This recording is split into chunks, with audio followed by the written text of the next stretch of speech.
na ang kanyang salubin at sa loobin ng kanyang mga nasasakupan sa Quezon City at pinamuno ang malawak na alyansa. Pakinggan natin sa panawagan, the legitimate leader to unite the people for the redemption of the country is none other than Vice President Sara Duterte. Go ahead po natin.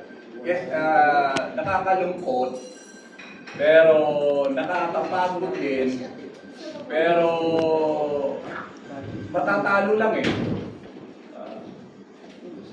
Matatalo lang ang pinaglalaban pagka nararamdaman natin ang mga sitwasyon ngayon. Talaga namang lahat ng paraan, lahat ginagawa ng gobyernong ito. Parang mafia na ang gobyerno natin. Yes.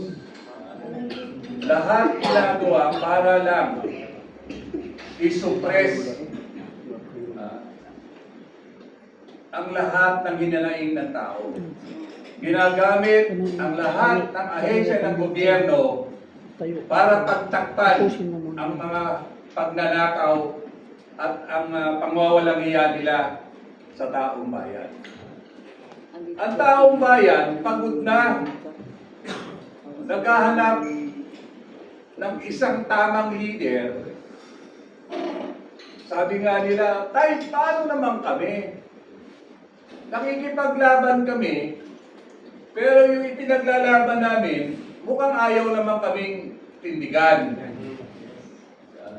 Kaya at least, ito ho, pagkakataong ito, itong pananawagan po ng mga kasamahan po na nagmamalasakit sa bayang ito,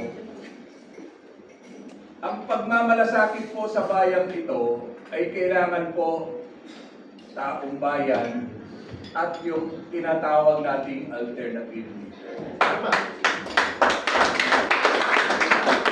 Kami po mga ordinaryong tao, tinataya po rin namin kung ano meron kami. Pamilya namin, tinataya po namin dito. Isinasaalang-alang namin ang pangamba sa aming mga kapakanan sa bawat isa rito. Alang-alang lang na lumaya ang bayan. Pero mas tatatag ang labang ito kung may tatayong isang leader sa amin. Leader na naayon sa konstitusyon. Leader na acceptable sa taong bayan. Kaya po sana Madam Inday Sara, alang-alang po sa bayang ito, alang-alang po sa mga kababayan nating hirap na. Sana po, tuwindig na po tayo, magkaisa po tayo, at lumantad po tayo, hindi po labanan ng gobyerno, kung hindi labanan ang nagpapahirap sa taong bayan. Kami po ay pro-government kami dahil ang gobyerno po ay binubuo ng tao. At ang gobyerno dapat magsilbi sa tao. Hindi po dapat pagsilbihan ng tao at ng taong gobyerno ang mga tiwaling namumuno.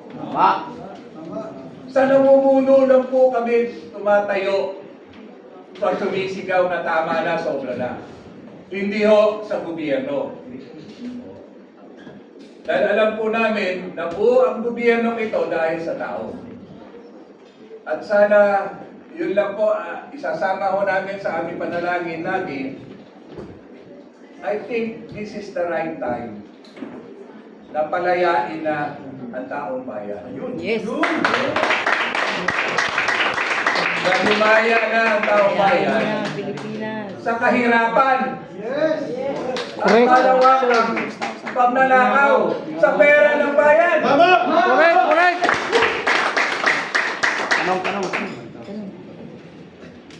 Sana po ito ay makarating sa iyo, Madam Vice President. Kami po, ordinaryong mamamayan, may pamilya rin, may mga kamag-anak na apektado na sa malawakang nakawan ng administrasyong ito. Hindi kasalanan ng gobyerno ang sitwasyon natin dito, ang paglugmok natin dito, kundi kasalanan ng administrasyon ni Bongbong Marcos. Yes! Correct. Maraming salamat po at magandang umaga po sa inyo. Tatay Rani, please. Everybody stand up. We will close it with a prayer. Final question. Last na talaga. Kasi may hahabulin natin yung schedule natin, but pabibigyan natin. Magandang umaga po. Bali dati po ang lagi nating panawagan ay BBM Marcos, bumaba ka na. So bali ngayon ang magiging panawagan na natin ay BP Sara, lumabas ka na. Kasama po yun. Pangunahin pa rin po ang pag-alis ni Marcos on resignation call, which is a constitutional law. Hindi po yun nawawala. It's ano yan, Twin call. Magkasama yan. Magkasama. It's not one Kambal. or the other. Aha. It should be both. Both. Pero hindi lumabas. I-correct namin. Manindigan ka na kasama ng bayan. Sir, last. Yun po ang... Last. last na talaga ito. Let Sarah lead. No, kay Lily yun eh. Let Sarah join the people to redeem the country. Yun ang Let proseso. Sarah join the people to lead the country. So, ang mga gusto niyo pang itanong sa susunod ng activities kasi masarap po ang fellowship sa barbecue pag mainit. Lalo na kapag dito po yan sa Lola Okay. Kay Rami, please join us and lead our prayer for sa pagpapasalamat sa media, sa ating mga kaibigan at mga independent political commentators and practitioners. And your call to the nation. Yes, dakilang Ama, maraming salamat po sa oras na to na nagtitipon-tipon po kami mga anak niyo. Sa oras po ito, paspasan niyo po kami. Alam po namin nalulungkot din po kayo, Ama, sa nangyayari sa bayang ito. Muli, itinataas po namin sa iyo yung himala na hinihintay ng taong bayan. Ipuin mo po ang aming Vice Presidente na tumindig na po alang-alang sa bayang ito.